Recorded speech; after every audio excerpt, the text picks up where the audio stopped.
नमस्कार, मैं हूं दीपाली राणा। आप देख रहे हैं बंधन म्यूचुअल फंड प्रेजेंट फायदेमंद फंड्स। और आज फायदेमंद फंड्स के शो में हम बात करेंगे बजाज फिनसर्व के मल्टी एसेट फंड की। और इसी पर बातचीत करने के लिए मिस्टर सौरभ गुप्ता हमारे साथ मौजूद हैं, जो कि हेड हैं इक्विटी बजाज फिनसर्व एएमसी से।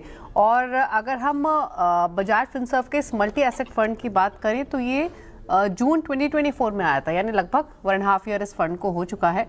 और एब्सोल्यूट टर्म्स में 22-23% के आसपास के रिटर्न्स इस फंड ने डिलीवर किए हैं। इंटरेस्टिंग ये है कि अगर सिर्फ पिछले 6 महीने की परफॉर्मेंस इस फंड की आप देखेंगे तो लगभग 12% के आसपास के रिटर्न्स इस फंड ने पिछले 6 महीने में डिलीवर किए हैं, जो कि कमेंडेबल है, क्योंकि पिछले 6 महीने साल भर में ज़्यादातर फंड्स ने या तो फ्लैट रहे हैं या फिर मैक्स टू मैक्स 4-5% के रिटर्न डिलीवर किए हैं। अब इस 12% के रिटर्न्स जो ये बने हैं, इसके पीछे सबसे बड़ा क्रेडिट इसकी क्वालिटी ऑफ कॉम्पोजिशन को जाता है। क्योंकि आमतौर पे जब मार्केट में वॉलेटिलिटी ज़्यादा हो या कोई एक एसेट क्लास खराब परफॉर्म कर रही हो, कोई एक एसेट क्लास बहुत अच्छा परफॉर्म कर रही हो, तो आमतौर पे कहा जाता है कि मल्टी एसेट तो ज़रूर रखे, एक ऐसा फंड ले जहां पर आपको डाइवर्सिफिकेशन काफ़ी ज़्यादा मिले और एक बैलेंस आपके पोर्टफोलियो को लैंड हो। इसी को समझने की कोशिश करेंगे, मल्टी एसेट कैटेगरी को भी, Bajaj Finserv multi asset fund को भी समझने की कोशिश करेंगे। क्या बारीकियां हैं, क्या इंसाइट्स हैं, क्या अप्रोच है, क्या इन्वेस्टमेंट राशनाले है मिस्टर गुप्ता का।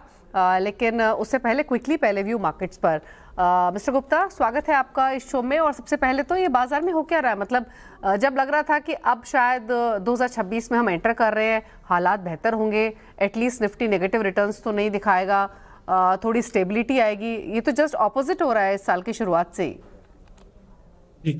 हाय दीपाली जी, बहुत बहुत धन्यवाद हमें आमंत्रित करने के लिए। आपकी बात बिल्कुल सही है। मार्केट एक्सपेक्टेशंस ऐसे थे कि साल की शुरुआत अच्छी होगी, लेकिन देखिए इसमें हमको ये देखना चाहिए कि what are the news flows और क्या हो रहा है जिस वजह से मार्केट ऐसा रिएक्ट कर रहा है। हम अगर सारी बातों को 2 हिस्सों में बांटे, एक पॉजिटिव और नेगेटिव, तो पॉजिटिव क्लियरली ये है कि अगर आप देखें अर्निंग्स मोमेंटम इंडिया में वापस आ रहा है, कॉर्पोरेट अर्निंग्स ग्रोथ बहुत अच्छा लग रहा है। आई थिंक Q2 जो था, जो सितंबर एंडिंग क्वार्टर में, वो 7 क्वार्टर का बेस्ट क्वार्टर था। और जिस तरह से शुरुआती रिजल्ट्स हम देख रहे हैं इस क्वार्टर के, शायद ये भी बहुत अच्छा क्वार्टर होगा अर्निंग्स ग्रोथ के हिसाब से। तो जो पिछले 1 साल में गवर्नमेंट ने स्टेप्स लिए हैं on tax cuts, GST cuts और जो आरबीआई ने रेट कट्स किए, उसका हमें बेनिफिट होता हुआ दिख रहा है अर्निंग्स ग्रोथ मोमेंटम में। तो fundamental things are improving. Inflation कम है, गोल्ड का वेल्थ इफेक्ट, क्योंकि इंडियन हाउस होल्ड सबसे ज्यादा गोल्ड ओन करते हैं वर्ल्ड में, उसका एक वेल्थ इफेक्ट का एक पॉजिटिव रब ऑफ होता है कंजम्पशन में, तो वो हमें दिख रहा है। रूरल इज गुड बिकॉज 2 साल से लगातार मानसून अच्छे हैं। तो ये सारी चीजें मार्केट के फेवर में काम करती हैं। और डोमेस्टिक फ्लोज भी अच्छे रहे हैं अभी तक। अगर हम नेगेटिव साइड जाएं तो the only negative is macro, global macro, tariff and उससे रिलेटेड सेंटिमेंट्स जो थोड़े खराब होते जा रहे हैं, जिसकी वजह से एफपीआई का आउटफ्लो बहुत स्ट्रांग है इस समय इंडिया में। तो अगर आप देखें कि साल की शुरुआत से जियोपॉलिटिक्स में कई सारी चीजें ऑलरेडी हो चुकी हैं, आप चाहे वेनेजुएला की बात करें या ग्रीनलैंड की बात करें, और टैरिफ रिलेटेड इशू भी अभी तक रिजॉल्व नहीं हुए, जिसकी वजह से हमारे बैलेंस ऑफ पेमेंट में थोड़ा स्ट्रेस आने का रिस्क बढ़ गया है। अभी तक बिल्कुल स्ट्रेस नहीं है, लेकिन 3-6 महीने तक अगर सिचुएशन ऐसी रही तो शायद थोड़े स्ट्रेस आने का रिस्क बढ़ता जा रहा है। तो आई थिंक वो रिस्क मार्केट थोड़ा ओवरटली प्राइसिंग करने की कोशिश कर रहा है, जिसकी वजह से आप ये वोलेटिलिटी देख रहे हैं बाजार में। लेकिन धीरे धीरे ओवर मीडियम टर्म हमेशा फंडामेंटल विंस ओवर नॉइज। तो अगर फंडामेंटल पे बात करें तो फंडामेंटल चीजें इंप्रूव हो रही हैं और मार्केट्स धीरे धीरे स्टेबलाइज होना चाहिए और रिटर्न्स आपके बेहतर होने चाहिए इस साल। ओके, अच्छा मिस्टर गुप्ता, एक चीज़ और, पिछले 6 महीने में लगातार इनफैक्ट हम ये कंसिस्टेंटली मेंटेन करते आए हैं कि हमारी डोमेस्टिक इकॉनमी अच्छा कर रही है, डोमेस्टिक थीम्स पर फोकस करें, इंडिया के हालात काफ़ी बेहतर हैं। लेकिन जिस तरीके का रिएक्शन मार्केट्स ने, मिड कैप्स ने, स्मॉल कैप्स ने दिया है, हम ये कह सकते हैं क्लियरली कि ग्लोबल मार्केट्स में क्या हो रहा है, जियोपॉलिटिकल फ्रंट पर क्या हो रहा है, हम उससे अछूते नहीं हैं। हमें वो इम्पैक्ट करती हैं वो खबरें, चाहे हमारे अपने फंडामेंटल्स कितने भी स्ट्रॉन्ग क्यों ना हो। आप करेंसी मार्केट का एक्शन देखें। अच्छा, सिर्फ उन पॉकेट्स की बात करें जिनका अमेरिका, यूरोप से लेना देना है, वहीं पर ही असर नहीं है। मिड कैप्स की लिस्ट आप उठा के देखिए, जिन कंपनियों को लेना देना नहीं है यूएस से और यूरोप से, वो भी 50%, 60%, 70% तक करेक्ट हो गए हैं। तो बेसिकली जब तक ट्रम्प है कुछ ना कुछ टैरिफ पर आता रहेगा, इसके लिए तो हमें प्रिपेयर रहना चाहिए। तो इन सर्कमस्टांसेस में मान के चलें कि शायद अगले 1-2 साल मार्केट्स के लिए इसी तरीके के रह सकते हैं, गिरावट भले ना हो लेकिन एक अनिश्चितता का माहौल या एक रेंज बाउंड मार्केट्स रह सकते हैं। देखिए, इसमें हमारा व्यू थोड़ा अलग है। हमें नहीं लगता कि ये चीजें 1-1.5 साल तक चलेगी। आपकी बात बिल्कुल सही है कि उन कंपनी जिनके डोमेस्टिक फोकस बिजनेसेस हैं और जिनके नतीजे भी अच्छे आए हैं वो भी इस करेक्शन में करेक्ट हुए। उसका प्राइमरी रीजन है कि एफपीआई आउटफ्लोज बहुत रहे हैं। देखिए, हम एज अ कंट्री भले फंडामेंटली हमारी कंपनी की बहुत सारी अर्निंग्स एक्सपोर्ट्स पे डिपेंड ना करते हो, but as a country capital flows पे हम काफी डिपेंडेंट है, चाहे वो एफडीआई हो या फिर वो एफपीआई हो। और वो दोनों चीजें थोड़ी सी स्लो रही हैं। अब ऑफ लेट अगर आप देखें, बैंक्स में काफी अच्छे एफडीआई इनफ्लोज अनाउंस हुए हैं, काफी सारे स्टेक्स बाई किए हैं बड़े बड़े प्राइवेट इक्विटीज ने और फॉरेन बैंक्स में, विच इज पॉजिटिव। तो वो कैपिटल फ्लोज इंप्रूव हो रहा है। और जहां तक एफपीआई फ्लो की बात है, एफपीआई आउटफ्लो काफी ज्यादा रहा है। अगर आप देखें 2025 में $17 बिलियन का आउटफ्लो रहा है। तो अब अगर इस लेवल का आउटफ्लो होगा बाजार में तो डेफिनेटली कोई भी स्टॉक अछूता नहीं रह सकता उससे।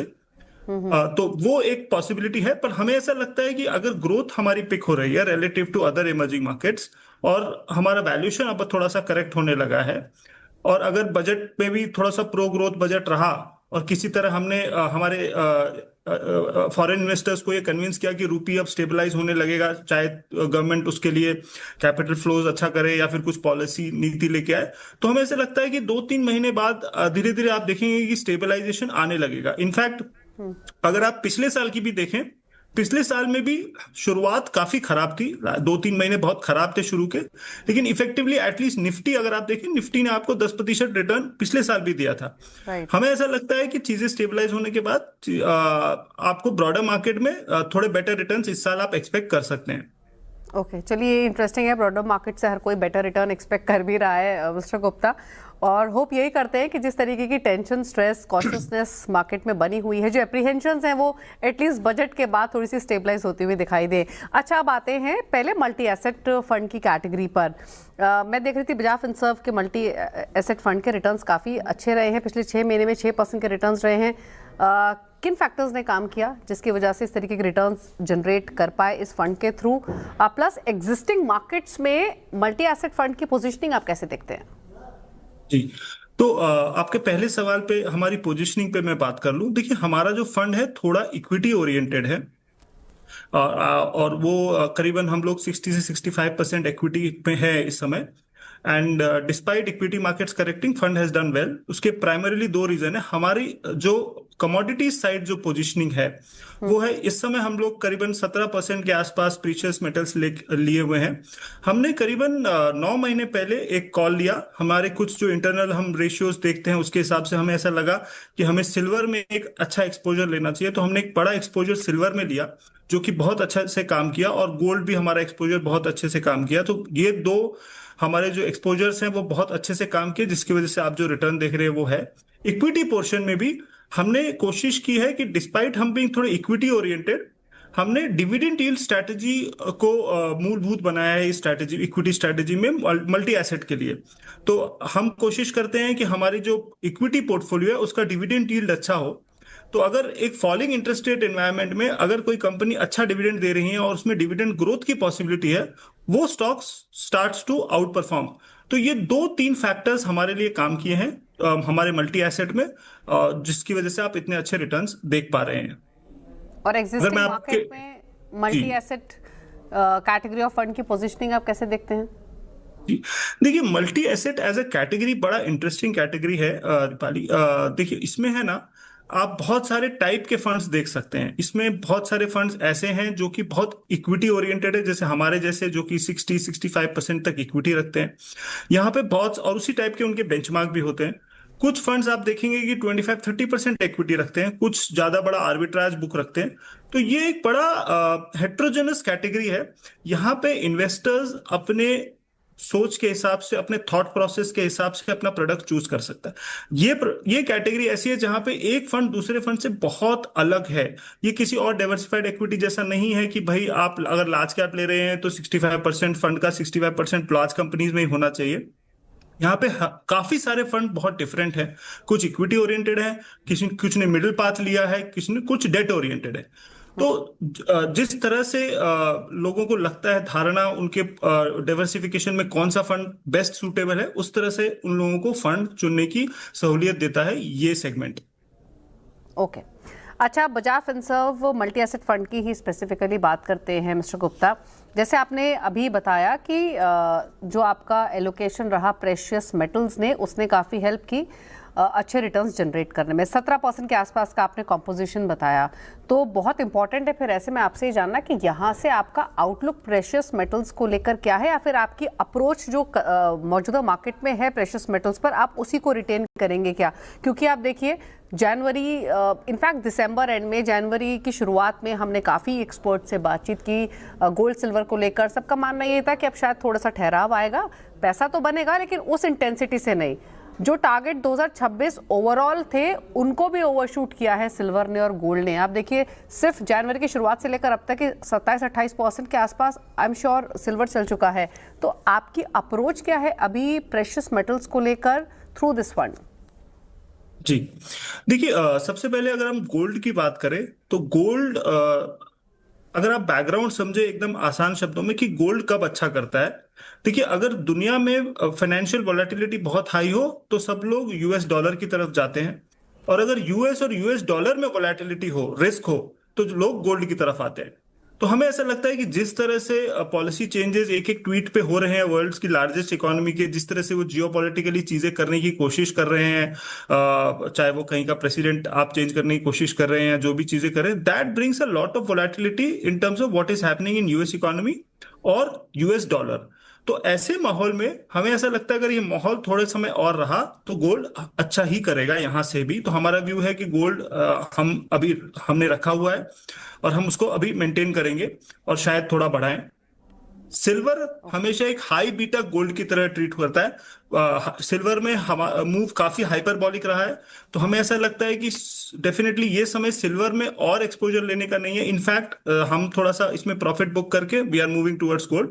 ओवरऑल प्रीशियस मेटल का एलोकेशन हम लोग कम नहीं करेंगे, बट क्योंकि सिल्वर हाइपरबॉलिक मूव की तरफ है, शायद थोड़ा प्रॉफिट बुकिंग करके हम गोल्ड की तरफ मूव करें। तो ये और हमारा मूव है, व्यू है मेटल्स पे, प्रीशियस मेटल्स पे। ओके, इनफैक्ट एक्सपेक्ट भी यही किया जा रहा है कि शायद यहाँ से गोइंग फॉरवर्ड जो रेशियो है गोल्ड वर्सेस सिल्वर वो इम्प्रूव होता हुआ दिखाई दे, जो कि बात मिस्टर गुप्ता ने भी कही। लेकिन जो जवाब आपने दिए बहुत इंपॉर्टेंट आंसर है और बहुत क्लैरिटी इनफैक्ट बहुत सारे व्यूअर्स को मिली है, क्योंकि बहुत कन्फ्यूजन है कि अभी ले ना लें, क्या करें, सिल्वर में भी प्रॉफिट्स ले लें नहीं लें। तो आई एम श्योर एक डायरेक्शन ज़रूर मिली होगी। अच्छा, अब हम आपके ओवरऑल कॉम्पोजिशन की बात करें मिस्टर गुप्ता, तो अभी आप क्या फुल्ली इन्वेस्टेड हैं? क्योंकि रिसेंटली हमने देखा है मार्केट्स में कई ऐसे टॉप परफॉर्मिंग फंड्स हैं जो कि अभी 15% 20% कैश पर आ गए हैं। आपकी पोजीशनिंग किस तरीके से है फिलहाल? जी, हम लोग इतने हाई कैश पे नहीं है, क्योंकि हमें ऐसा लगता है कि अगर हमारे पास डेट और प्रीशियस मेटल और इक्विटी तीनों के ऑप्शंस एक फंड में अवेलेबल हैं, तो कैश कॉल लेने की जरूरत नहीं है। या तो उसको डेट में लिया जा सकता है या फिर उसे प्रीशियस मेटल में लिया जा सकता है। तो हमारे पास हम इतना कैश नहीं रख रहे हैं। तो हमारा अभी एलोकेशन 17-18% के आसपास हमारा प्रीशियस मेटल में एलोकेशन है, और close to 60 net allocation on equity close to 60%, और अब वो एलोकेशन हम अभी मेंटेन कर रहे हैं। Okay okay. अच्छा, आपने अब आपके इक्विटी पोर्टफोलियो को डिस्कस कर लेते हैं। आपने बताया 60% के आसपास का एलोकेशन आपका इक्विटीज़ में है, तो इसको थोड़ा सा बाइफोकेट करेंगे कि large cap, mid cap, small cap, किस तरह का कॉम्पोजिशन है 60% में?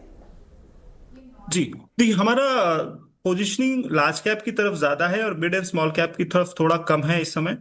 जैसा मैंने आपको बताया कि हम इसमें डिविडेंड यील्ड का टिल्ट रखने की कोशिश करते हैं, तो वो टिल्ट हमारे पोर्टफोलियो में है। अगर आप देखें तो हमारे पोर्टफोलियो का डिविडेंड यील्ड करीबन 2% के आसपास का है, वर्सेस निफ्टी का डिविडेंड यील्ड अगर आप देखें तो 1.3-1.4% का डिविडेंड यील्ड ऑफर करता है।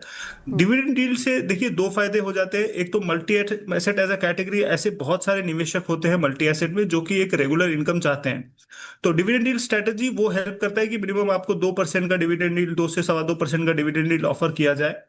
दूसरा, dividend yield also protects the down side of a stock. जिस तरह से अगर डिविडेंड यील्ड सस्टेनेबल है और वो इंप्रूव हो रही है और कंपनी डिविडेंड देती रहेगी, तो अच्छे डिविडेंड यील्ड वाली कंपनी जल्दी से बहुत शार्प करेक्शन में नहीं आती, तो आपका पोर्टफोलियो का बीटा भी वो रिड्यूस करती है। तो ये दोनों चीजों को सोचते हुए हमने डिविडेंड यील्ड स्ट्रैटेजी को रखा है। करीबन 2% डिविडेंड है, लेकिन पोर्टफोलियो का टिल्ट हमने अभी लार्ज कैप की तरफ रखा है, वहां पे डिविडेंड यील्ड ज्यादा अच्छा मिल रहा है अक्रॉस सेक्टर्स। ठीक है, चलिए रुक रहे हैं इसी के साथ एक ब्रेक के लिए। जब लौटेंगे तो large cap, mid cap, small cap का कॉम्पोजिशन तो हमें पता लगा, लेकिन पॉकेट्स कौन सी हैं जहां पर इस फंड के थ्रू मिस्टर गुप्ता ओवरवेट है या अंडरवेट है, उसको भी समझने की कोशिश करेंगे। जब वापस आते हैं छोटे से ब्रेक के बाद आपका स्वागत है। आप देख रहे हैं बंधन म्यूचुअल फंड प्रेजेंट फायदेमंद फंड्स, और आज के शो में हम बात कर रहे हैं बजाज फिनसर्व के मल्टी एसेट फंड के, और इसी पर बातचीत करने के लिए बजाज फिनसर्व एएमसी के हेड इक्विटी सौरभ गुप्ता हमारे साथ मौजूद हैं। मिस्टर गुप्ता, ब्रेक के बाद आपका स्वागत है। इनफैक्ट ब्रेक में जाने से पहले जैसे आपने बताया कि लार्ज कैप्स की तरफ आपका पोर्टफोलियो ज़्यादा इंक्लाइंड है। अच्छा, तो मान के चले in total mid cap small cap में लगभग 20% का एक्सपोजर है या फिर इससे भी कम? जी, लगभग आप वो मान के चल सकते हैं। Okay okay. अच्छा, जैसे आपने सबसे पहले जवाब में कहा था कि एक्सपेक्ट ये कर सकते हैं कि यहाँ से ब्रॉडर मार्केट थोड़ा सा बेटर परफॉर्म करते हुए दिखाई देंगे, तो मान के चलें कि ये थोड़ी सी स्ट्रैटेजी आगे जाते हुए रीअलाइन हो सकती है, मिड कैप स्मॉल कैप्स में थोड़ा एक्सपोजर बढ़ सकता है, या फिर लार्ज कैप्स ही आपको ज़्यादा कंफर्ट दे रहे हैं? नहीं, देखिए वो बड़ा हम रीलुक करते रहते हैं पोर्टफोलियो को, जहां भी हमें लगता है कि हाँ अपसाइड बेटर है और डिविडेंड यील्ड बेटर हो चुका है, हम उस तरफ से टिल्ट करते हैं। एज ऑफ नाउ, जैसे मैंने आपको बताया, वैल्यूएशन कंफर्ट और dividend yield comfort large cap में इस समय ज्यादा है। अगर स्मॉल कैप और मिड कैप में और पॉकेट्स ऑफ करेक्शंस थोड़े से आते हैं और हमें उनके कैश फ्लो पे कंफर्ट रहता है, तो ये एक फ्लेक्सी कैप की तरह रन होगा इक्विटी पोर्शन। और अगर हमें लगता है कि मिड एंड स्मॉल कैप की तरफ टिल्ट हमें बढ़ाना है, करेक्शन अच्छी हो चुकी है, डिविडेंड यील्ड अच्छा मिल रहा है, तो डेफिनेटली हम उस तरफ मूव करेंगे। तो हमारी टीम एक्टिवली ये ट्रैक करती रहती है। मिस्टर गुप्ता, पिछले एक साल की अगर हम बात करें तो क्लियरली आपने प्रेशियस मेटल्स का तो बताया, 9 महीने पहले आपने सिल्वर की तरफ, गोल्ड की तरफ आपने एक्सपोजर अपना इंक्रीज किया था, लेकिन अगर हम इक्विटी पोर्टफोलियो की बात करें तो पिछले एक साल में क्या आपने कुछ कॉम्पोजिशन में बदलाव किए हैं? कहीं एक्सपोजर बढ़ाया है, कहीं कम किया है? जी हाँ, अगर आप पूरे इक्विटी एक्सपोजर की बात कर रहे हैं तो हम at peak close to 68-69% equity थे। इस समय हम नेट इक्विटी क्लोज टू 60% है। तो लास्ट 2-3 महीने पहले हमने इक्विटी एक्सपोजर हमारा कम किया नेट इक्विटी। तो इक्विटी पे वो हम करते हैं थोड़ा वेरिएशन जहां हमें कंफर्टेबल लगता है। तो फिलहाल हम 60% पे हैं। अगर हमें कंफर्ट लगेगा तो हम इंक्रीज करेंगे equity exposure, net equity exposure. और जहां तक सेक्टर्स की बात है, तो सेक्टर्स में हमने बहुत स्लोली लास्ट 3 महीने में, 3-4 महीने में हमने एक्सपोजर बैंक्स, जैसा मैंने बताया, बैंक्स की तरफ बढ़ाया है और एनबीएफसी की तरफ थोड़ा सा घटाया है। सिमिलरली हमने यूटिलिटीज थोड़े से बढ़ाए हैं और ऑटोज में थोड़े प्रॉफिट बुक किए, लेकिन ऑटो अभी भी एक बड़ा वेट है हमारा। और तीसरा, हमने एफएमसीजी में एक एक्सपोजर बनाया है लास्ट 2-3 महीने में। तो वो एक कुछ चीजें पोर्टफोलियो लेवल पर हमने की है। ओके अच्छा, स्टॉक पिकिंग स्ट्रैटेजी पर बात करें तो एक पैरामीटर तो आपने क्लियरली काफ़ी बार मेंशन किया कि डिविडेंड पे आउट स्टॉक्स पर ज़्यादा फोकस रहता है। उसके अलावा आपके क्या क्राइटेरिया, क्या पैरामीटर्स रहते हैं स्टॉक पिकिंग के? जी, देखिए इसमें हमारे कैटेगरी सबसे इम्पोर्टेंट जो वो है क्राइटेरिया, वो तो डिविडेंड यील्ड है ही, जैसा मैंने आपको बताया। और चूंकि अब डिविडेंड यील्ड आपको वहीं पे मिलता है जहां पे वैल्यूएशन कंफर्ट हो, तो automatically valuation comfort becomes very very important. दूसरा एक बड़ा क्राइटेरिया जो हम देखते हैं वो है कि कैश फ्लो में कंपनी के ग्रोथ होना बहुत जरूरी है। क्योंकि हमने हिस्टोरिकली बहुत देखा है कि अच्छी डिविडेंड यील्ड कंपनी आज अच्छी लग रही है, लेकिन अगर उस कंपनी में कैश फ्लो में ग्रोथ नहीं होगी तो डिविडेंड यील्ड मेंटेन नहीं होगा। और वो कंपनीज का भाई, डिविडेंड यील्ड पे आप भले कमा ले, लेकिन आपको कैपिटल लॉस होने का रिस्क हो जाता है उसमें। तो कैश फ्लो ग्रोथ, एक बेसिक 10-12% कैश फ्लो ग्रोथ, जो कि नॉमिनल जीडीपी का लेवल का ग्रोथ है, उतना हमें चाहिए। क्योंकि जिस तरह से कंपनी एटलीस्ट डिविडेंड को ग्रो कर पाए, तो वो एक बहुत इंपॉर्टेंट हो जाता है। क्योंकि हमें डिविडेंड यील्ड के साथ साथ कैपिटल रिटर्न भी चाहिए। तो ये 2-3 चीजें हम देखते हैं। और डेफिनेटली बाकी जो फिल्टर्स हैं गवर्नेंस वगैरह के, वो बहुत इंपॉर्टेंट हो जाते हैं। तो कैश फ्लो ग्रोथ और dividend yield and valuations, these are the 3 parameters primarily for selecting stocks in this strategy. Okay अच्छा, अगर हम अब इन्वेस्टमेंट की बात करें तो रिस्क टेकिंग एपेटाइट इन्वेस्टर की कितनी होनी चाहिए अगर वो इस फंड को चुनता है? कितना horizon at least they best potential returns earn करने के लिए क्या व्यू होगा आपका? जी देखिए, अगर इन्वेस्टर इक्विटी में बहुत इन्वेस्टेड नहीं है, मतलब हाई बीटा इक्विटी में बहुत इन्वेस्टेड नहीं है, और उसे एक स्ट्रैटेजी में इन्वेस्ट करना है जहां पे वो उस इक्विटी में बहुत कंफर्टेबल भी नहीं है पूरी तरह इक्विटी में जाने में, लेकिन उसको थोड़ा सा इक्विटी एक्सपोजर भी चाहिए क्योंकि रिटर्न हमेशा लॉन्गर टर्म में इक्विटी के बेटर होते हैं। तो ऐसे इन्वेस्टर को हमेशा हम इक्विटी ओरिएंटेड म्यूचुअल फंड एकदम मल्टी एसेट बहुत सूट करता है। तो आई थिंक किसी भी इन्वेस्टर जो कि अभी टेस्टिंग वाटर फेज में है, जो कि इक्विटी से रिटर्न भी चाहता है लेकिन पूरी तरह वोलेटिलिटी को अब्जॉर्ब नहीं कर पाएगा नियर टर्म में क्योंकि उसके लिए नई चीज है इक्विटी, उसके लिए ये बहुत अच्छा फंड है। दूसरा, अगर कोई ऑलरेडी इक्विटी में इन्वेस्टेड है and he is about to reach his financial goal in next 3 years, तो ये एक फंड आपको स्टेप डाउन जैसा फंड की तरह ट्रीट हो सकता है कि आप इक्विटी से धीरे धीरे मल्टी एसेट पे मूव करें, हमारे मल्टी एसेट पे जो कि इक्विटी ओरिएंटेड है, क्योंकि उससे आप इक्विटी की वोलेटिलिटी रिड्यूस करेंगे, आपकी predictability of where we want to reach in terms of your financial goal वो भी इंप्रूव होगी, and use this as a stepping stone to slowly reduce equity and move to multi asset, and then eventually when you are closer to your financial goal you can move to date.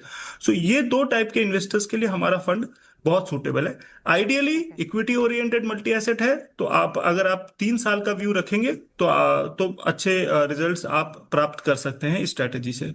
चलिए, शुक्रिया mister Gupta, आपने समय दिया, markets के साथ साथ आपने funds के बारे में तमाम डिटेल्स हमारे व्यूअर्स के साथ शेयर की।